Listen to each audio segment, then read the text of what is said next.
ராகவ் அக்கா ஜூஸ் குடிச்சிட்டு இருக்காங்க. திடீர்னு ராகவோட அக்கா வீட்டுக்கார் உள்ள வர்றாரு.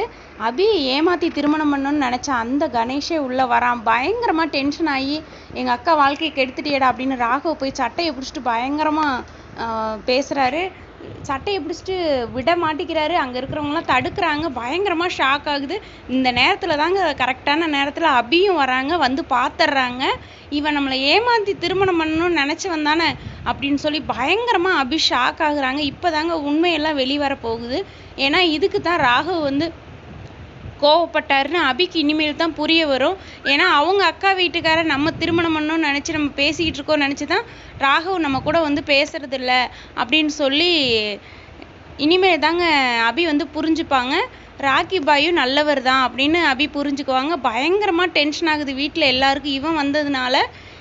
இப்படி தாங்க ப்ரெமோ போட்டிருக்காங்க. நீங்கள் என்ன நினைக்கிறீங்கன்னு கீழே கமெண்டில் சொல்லுங்கள். அடுத்த வாரம் எபிசோடு இதாங்க.